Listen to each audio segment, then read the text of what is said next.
Здравствуйте, на «Эхе Москвы» в Уфе программа «История башкирских родов». В студии Руслан Валиев и Салават Хамидуллин, руководитель автономной некоммерческой организации ШЖР. Здравствуйте, Салават. Здравствуйте. Сегодня мы хотим поговорить о религиозном деятеле, известном представителе башкирского народа Зайнулле Расулеве. Скажите, Салават, вот почему вы предложили обсудить вот этого человека в нашей программе? Зайнулла Расулев – такая знаковая фигура в жизни мусульман. Основная часть жизни его прошла в 19 веке, захватил он и 20 век. Но я считаю, что вот до сих пор мы живем под знаком вот его фигуры. Настолько было огромное его влияние, причем не только Башкортостан, башкирские земли, но и значительная часть вот регионов России, в частности вот Татарстан, в какой-то степени Дагестан. Недаром же недавно открыли мечеть в Махачкале в Дагестане имени Зайнуллы Расулева. Его знают прекрасно во всех вот этих регионах. Его вот это новометодное медресе Расулья воспитало огромное количество вот этой мусульманской интеллигенции, которая в начале 20 века была той силой, на основе которой вот происходило национально-культурное строительство вот многих народов, в том числе Дагестан. Но если говорить с религиозной точки зрения, он был суфийский шейх, вот это понятие мюршида, наставника и мюрида, его послушника, вот этот цепь передачи духовной преемственности очень много значит. И вот сейчас вот многие религиозные авторитеты в том же Дагестане, они как раз вот по цепочке вот этой духовной преемственности являются, в общем-то, потомками, духовными потомками Зайнуллы Расулева. Получается, что он каким-то образом религиозные вопросы систематизировал или направил в нужное русло, скажем, да, или в то русло, в котором мы сейчас находимся? Рассматривать его деятельность, вот, его личность, наверное, в двух таких измерениях, двух ипостасях. Во-первых, чисто такого суфийского шейха, и как просветителя все-таки, в значительной степени он был просветитель. Зайнулла Расулев родился в 1833 году в ауле Шарипово, это деревня Шарипово, нынешнего Учелинского района. Происходил из башкирского племени Кувакан, но внутри племени Кувакан было еще подразделение Кунград. Вот этот род Кунград, он некогда был самостоятельным башкирским родом, значительным, и даже была Кунградская волость, вот в 18 веке мы встречаем.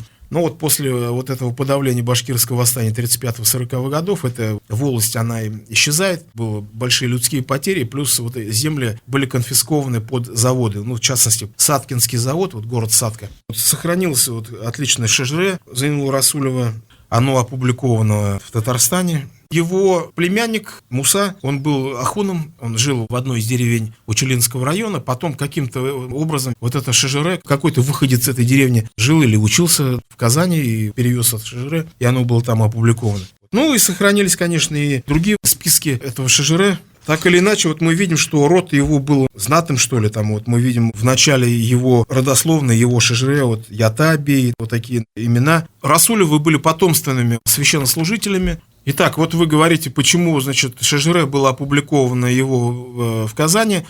Дело в том, что один из внуков Зайнуллы Расулева, Атила Расих, по-моему, он стал известным татарским писателем. Видимо, с этим связано, что вот это ШЖР там было опубликовано. И вот, кстати, пошло вот такое неверное представление, что вот он, как пишут, татарский религиозный деятель. Это, конечно, не так. Сам основатель фамилии Расуль, он был приходским муллой. Потом отец Зайнуллы Расулева Хабибулла тоже был известен как имам, основал даже какой-то медресе там в одном из аулов. Мать Зайнуллы Расулева, Малиха Юнузакова, была родственницей знаменитого в башкирских краях Азна Чуры Ишана. Ишан – это персидский аналог арабского слова шейх. Обозначались как раз вот эти суфийские старцы, суфийские муршиды. Зайнулла Расулев учился в родных краях, в разных медресе, потом хотел учиться в Бухаре, отправился в Бухару, но почему-то тогда вот на контакты с Бухарой российских мусульман, Бухара как бы считалась, как и сейчас, ближним зарубежьем, и вот опасались влияния Бухары, и, в общем-то, старались прерывать вот эти контакты между мусульманами внутренней России и Бухарой, а Бухара всегда была вот центром такой мусульманской учености, и вот он не смог попасть в Бухару, но, может быть, даже это сыграло в его жизни положительную роль, то, что пришлось ему искать какие-то другие пути,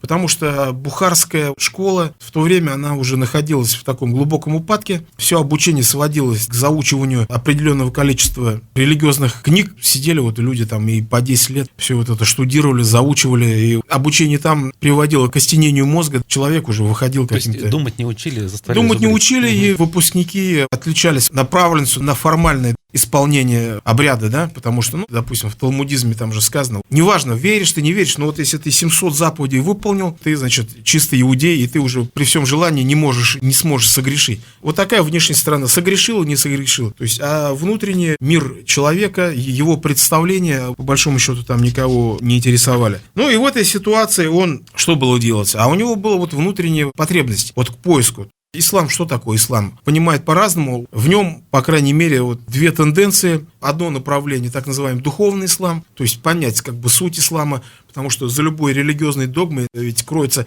скрытый смысл. Или эзотерический ислам, который называют суфизмом, да? И вот ислам, чисто вот ислам закона, такой буквалистский, юридический ислам, вот потом оформился в форме салафизма, после салафизма в ваххабизме. То есть это уже ислам, который больше был приурочен государственным образованием? Нет, не государственное образование, никак нет. Наоборот, такой нормативный ислам, он является опасностью для государства. Альтернативой государству даже своего рода. Да и альтернативы, и он опасен. Когда обращается внимание чисто на внешнюю сторону, скажем, какая-то норма государства не соотносится с религиозной нормой, сторонники буквалистского ислама, что начинают делать? Они начинают сопротивляться этому государству. Вот. Духовный ислам, он смотрит на государство, на все вот эти догмы, да, просто как вот на какие-то установления внешние, да, которые, конечно, важны, но которые не являются субстанциональными. В этом плане эзотерический и суфийский ислам, он как раз направлен на внутреннюю суть человека, на его совершенствование, и вот процесс богопознания. То есть он призван дать человеку понимание вообще, как мир состоит, то есть на такие большие философские вопросы. Как раз вот духовный кризис, который испытал Зайнулла Расулев в молодости, заставил его пойти по пути тариката суфийского, пути богопознания. Тарикат переводится с арабского «путь», мистический путь богопознания. Тарикаты оформляются в виде суфийских орденов, да, или братств. Вот как раз на территории Южного Урала у нас было в то время самым влиятельным орденом, это орден Накшбандии, братство Накшбандии. И вот он поехал в деревню Чардаклы, это нынешняя деревня Айбатова, Аргаяшского района Челябинской области, где жил в то время самый знаменитый суфийский шейх Абдул-Хаким Курбангалиев. Родоначальник фамилии Курбангалиевых, семья Курбангалиевых, известна уже по событиям гражданской войны. И вот он стал его мюридом, учился у него, и вот со временем достиг выдающихся результатов, и Абдул-Хаким рукоположил его и дал тоже ему иджаза, называется в суфизме иджаза, разрешение уже на ведение собственной проповеди, на то, чтобы он мог сам иметь и собирать своих учеников. Вот орден Накшбандии прошел большую эволюцию. Вообще суфизм, если вот мы в раннем суфизме видели таких авторитетов, как Мухьяддин ибн Араби, которого очень тонкая философия, которого многие обвиняли даже в пантеизме, да, потому что не понимали. Его до сих пор мало кто понимает. Но потом вот произошла уже в 17 веке. Основатель ордена был шейх Бахаддин Накшбанд, который жил в 14 веке. И вот переворот в суфизме произошел, когда жил-был шейх Ахмад Серхинди, он жил в Индии. Тот шейх, который выступил против религиозной реформы великого могола Шаха Акбара, который пытался в Индии создать синкретическую религию, смешав воедино ислам, христианство, там, индуизм, там, буддизм и все, что на свете. И вот он выступил, Ахмад Серхинди, движение духовное протеста вот с него пошло и, в общем-то, возродил правоверие, но мало того, он привел суфизм к тому стандарту, который мы видели уже потом впоследствии. Потому что всегда есть две крайности, я же как говорил, да, вот эзотерический ислам и экзотерический, то есть ислам духа и ислам закона, юридический ислам. И когда вот чаша весов склоняется к одной из этих двух крайностей, происходит перекос. Если, значит, в сторону законников, то религия умирает. Религия умирает и превращается просто в бессмысленной обрядовости. Если в обратную сторону, то иногда искажаются там нормы шариата. И вот Ахмад Серхинди, он как раз вот создал вот некий такой баланс. По этому канону уже дальше все суфийские тарикаты развивались. И вот уже Накшбандия, вот этот орден, если вот мы посмотрим силу, цепочку духовной преемственности, то вот шейх Курбангалиев, соответственно, и Зайнулла Расулев в этой цепочке имеет в качестве своего духовного предка как раз вот этого Ахмада Серхинди. Здесь, наверное, хотелось бы разобраться еще вот в чем. Ислам делят еще на шиитов и суннитов. Да. В данном случае вот эти две ветки, эзотерический и экзотерический ислам, они обе относятся к суннитам? Это чисто суннитский ислам, потому что шииты шиитский ислам — это нечто другое. Это вот уже, так скажем, то разделение, которое произошло очень давно. Вот. Ну, в принципе, это происходило примерно все в один момент, но там это был изначально политический вопрос, кто должен был стать во главе уммы, да? Вот шииты считали, что во главе мусульман должны стоять только, значит, потомки, представители семьи пророка. Сунниты пошли по другому пути. Халифы управляют, даже и не важно, что они не являются потомками. Но это вопрос чисто политически произошло, разделение. А потом уже стало возникать уже и догматические различия. Это вот, если две части народа поместить в разных уголках земли, то они превратятся в разные народы и будут отличаться. Так же и здесь произошло. Но это отдельно большой вопрос, который пока вот не стоит поднимать. Дело в том, что тот суфизм, который бытовал среди мусульман Урала Поволжья, вот, и представителем которого был его вот непосредственный муршид Абдул-Хаким Курбангалеев, он уже все-таки, находясь вдали, так скажем, от центров исламской мысли, он уже превратился в такой, знаете, архаизировался, что ли. Оброс массой каких-то вот элементов. Даже дело не в обрядовой стороне, а дело в том, что, находясь вдали от современной исламской мысли, а ведь там уже что происходило? Там огромные в 19 веке, 18 веке изменения происходили в исламском мире. Дело в том, что исламский мир, столкнувшись с Западом, да, с экспансией, с западным империализмом, полностью осознал свое техническое отставание и так далее. И вот мусульмане уже в то время вовсю задавались вопросом, почему это происходит, задумались, не является ли причиной нашего отставания, что вот мы постоянно делаем упор на религиозном знании, пренебрегая светскими знаниями и так далее, в ущерб. И все вот это происходило на Ближнем Востоке. А наш ислам и суфийский ислам, суфизм просто, значит, отстал. Как раз вот свое отставание Зайнулла Расулев, он очень чувствовал хорошо, очень болезненно все это воспринимал, и ему хотелось во что бы то ни стало приобщиться, найти, кроме вот этого своего первого муршида, от которого он получил рукоположение и джаза, и он хотел найти еще другого учителя. С этой целью он отправился в хадж, попросился в хадж, но на самом деле он поехал не в хадж, официальный предлог, ну, конечно, в хадж, но вторым желанием было найти другого учителя, другого муршида, прогрессивного именно вот в европейском понимании слова, который дал бы ему представление, как встраиваться мусульманам в этот социально-экономический прогресс, который происходил в Европе. Потому что наши местные имамы говорят, ничего не надо, все там то, что они изобретают, это нас не касается. Вот мы мусульмане, мы должны здесь вот замкнуться в себе. Такой, в общем-то, изоляционистский подход. Приехав в Стамбул... Планировал найти не в Мекке кого-то, а как раз-таки в Стамбуле. Конечно, в Стамбуле. Но вот это Османская империя, тогда передовая мусульманская держава всего мира. А Стамбул это что? Это город, где есть все. Сплетение всяких культур. И европейцы там, и греки, и армяне, и кого только нет. Это один вопрос. И второй, Османская империя, она ведь на протяжении, начиная с 18 века, с эпохи Танзимата, когда был взят курс на реформы и так далее, Османская империя, она сознательно пыталась модернизироваться, но так, чтобы самим не стать Западом, модернизируясь, сохранить как бы свою мусульманскую суть. И поэтому это было для многих примером. И вот он приехал в Стамбул и нашел там шейха Зияуддина Гамеш-Ханеви. В то время был самый главный суфийский шейх всей Османской империи. Стал у него получать уроки. 40 дней, значит, они провели в хальвате. Хальват — это когда учитель и ученик закрываются там, вот они раньше это было в пещеру, куда-нибудь залезут, и происходит передача, мистическая передача духовных знаний. После этого шейх Гамеш-Ханеви, увидев экстраординарные способности, потенциал Зайнуллы Расулева, также его рукоположил и тоже дал ему джаза, то есть право на ведение собственной проповеднической деятельности. Вот после этого уже он поехал только в Мекку, сходил в хадж и приехал обратно. И когда он приехал обратно на родину, Зайнулла Расулев, тут, собственно, его никто не узнал. Уезжал один человек, а приехал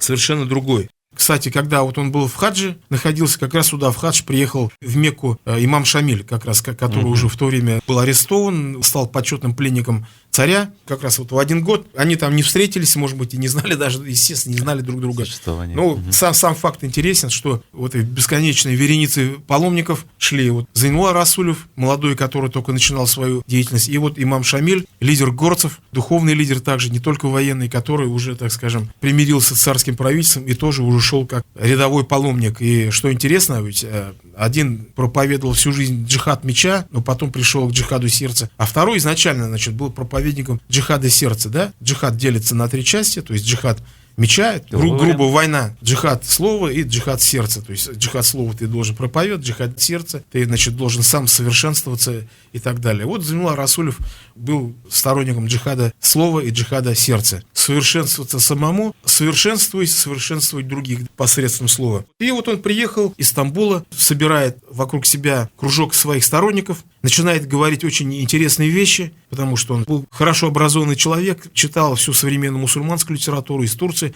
привез, скорее всего, много книг. И оренбургский губернатор Крыжиновский пишет: «До сведений моего дошло, что с некоторого времени начали появляться в Башкирии мюриды, которые переходят из деревни в деревню в сопровождении башкир, следующих за ними целыми массами, играют роль ишанов и чтутся простыми башкирами за святых, зная, что ишанство довольно развито между башкирским населением и нередко проявляется в нем без каких-либо враждебных последствий, я тем не менее считаю необходимым иметь сведения о существующих ныне в Башкирии ишанах». Шейх такой Зайнулла Расулев, или его называли еще Зайнулла Хабибулин, ну, потому что он был Хабибулович, но тогда путалось в общем-то фамилия и имя. Что самое интересное, чем он вызвал неудовольствие местных имамов и своего первого учителя, шейха Курбангалиева, он начал вводить те духовные практики, которые были там развиты. Вот громкий зикр, да, чего, значит, не было до этого, то есть так называемый хадру.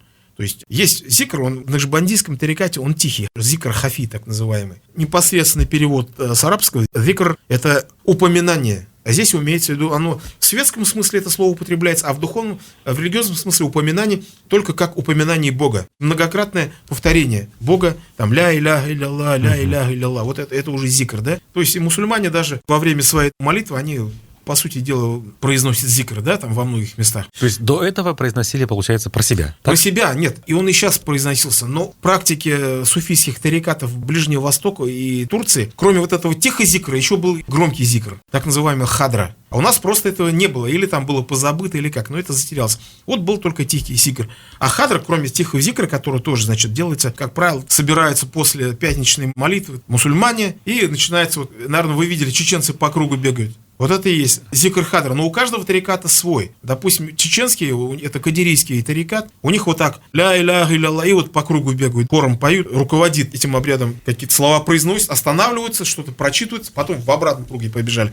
Это вот так у чеченцев. У них кадирийский тарикат. В накшбандийском тарикате тоже была хадра, но она немножко была по-другому. Тоже в круг становились и вот с громкими песнопениями совершали ритмические движения. И когда он начал вот эту хадру проводить, здесь, значит, это все как-то было воспринято как некая дикость, да, и до сих пор у нас это там смотрят сторонники вот этого нормативного ислама, да, юридического, буквалисты, и говорят, вот это какой-то там воспринимает, ну не было, или даже как кощунство.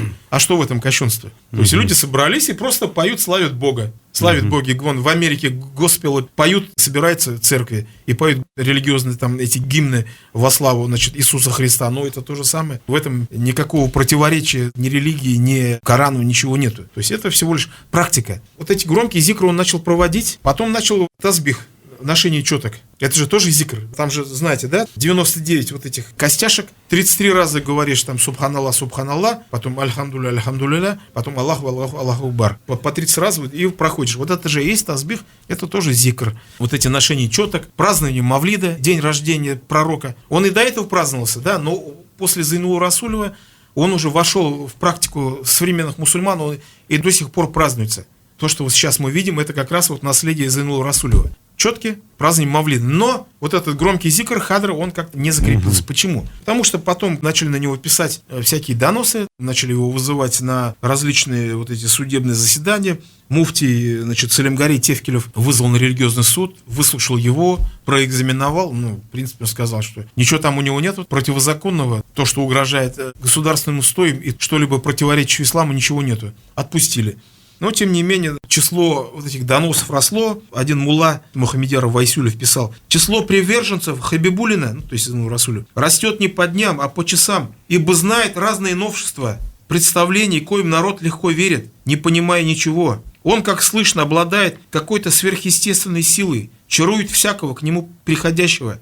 Как, например, человек без умиления не может смотреть на него. Тоже и в том случае, если явится к нему в страшной злобе против него. Вообще я должен сказать, что Хабибулин человек ученый. Не мудрено, впрочем, что Хабибулин прочую всякую мусульманскую науку, истину духовную прошел. Даже его злопыхатели признавали, что он человек ученый, что он обладает некой сверхъестественной силы, ну, конечно, никакой сверхъестественной силы, Знаниями. а просто у него была харизма, он же был шейх, он был, считается ведь, что шейхи не как пророки, но вот что-то похожее, откровение к ним приходит, они могут видеть там вещи и сны и прочее, прочее. Это же не противоречит нашим представлениям и вообще исламу. Мы продолжим говорить о шейхе Зайнулле Расулеве в следующей нашей программе. Я напомню, что в эфире «Эхо Москвы» в Уфе была программа «История башкирских родов», и в студии были Салават Хамидуллин, руководитель автономной некоммерческой организации ШЖР, и Руслан Валиев. Спасибо вам большое, Салават. Спасибо. Спасибо всем, кто был с нами, и до новых встреч. До новых встреч.